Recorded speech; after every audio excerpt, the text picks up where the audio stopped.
Bonjour, aujourd'hui je vais vous montrer comment faire des coutures anglaises. Vous allez voir, c'est très simple. Et l'anecdote qui est assez drôle, c'est que les coutures anglaises, ils s'appellent comme ça en France, là-bas, en Angleterre, ils appellent ça des coutures françaises. Alors pour coudre des coutures anglaises, on a deux pièces de tissu à assembler les unes avec les autres. Ici je suis avec un tissu wax dont on ne voit pas forcément très bien l'envers de l'endroit, mais sachez qu'ici c'est l'envers et que ici c'est l'endroit. Donc j'ai une pièce ici et je vais assembler deux autres pièces sur les côtés. Il s'avère que pour les coutures habituelles, ce que vous faites, c'est que vous épinglez endroit contre endroit, comme ceci, et ensuite vous écartez les coutures au fer. Ici, je vais d'abord assembler envers contre envers, donc c'est-à-dire le côté où, par exemple, le tissu est moins beau. Donc moi, c'est celui-ci, l'envers, contre l'envers de l'autre. J'épingle mes deux pièces ensemble. Quand j'ai bien épinglé mes deux pièces de tissu envers contre envers, vous piquez à 0,5 cm du bord, sachant que moi, ma marge de couture est de 1 cm. Donc je fais la moitié et ensuite je referai la moitié. J'ai donc assemblé mes pièces envers contre envers. Comme vous voyez, j'ai fait une piqûre à 0,5 cm du bord tout le long. Donc maintenant, ce que je vais faire, c'est que je vais écarter ma couture en fait avec le fer. Maintenant, il va falloir qu'on fasse une piqûre endroit contre endroit.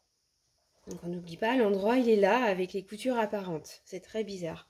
Donc on rabat la pièce endroit contre endroit. On passe un coup de fer là-dessus pour vraiment mettre le sillon au milieu.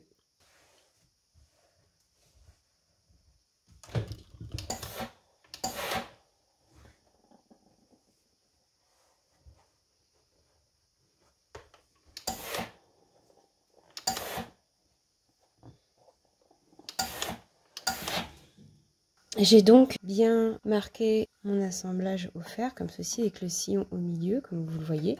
Maintenant, je vais piquer à 0,5 cm du bord, comme ceci. Je vais passer dans la machine ma couture comme ça, là, qui est pliée au fer, à 0,5 cm du bord. Si vous avez peur à piquer trop près et du coup, si ça dépasse, vous pouvez essayer de recouper un petit peu pour que ça ne fasse pas 0,5. Et comme ça, vous serez plus sûr de ne pas avoir ceci qui dépasse dans votre couture à la fin. Donc n'hésitez pas à recouper ce petit bout, mais pas trop près du bord tout de même. Quand c'est fait, normalement, on ne voit pas du tout le tissu de la couture à l'intérieur. Des fois, ça arrive, il y a des petits fils qui dépassent. Comme on voit ici. On les recoupe, on recommence sa couture. Après, il suffit de rabattre la couture intérieure qui est comme ceci, d'un côté ou de l'autre. Moi, je vais m'amuser en plus, quand je l'aurai battu sur un côté, à faire une surpiqûre pour la plaquer et faire un petit côté esthétique de surpiqûre.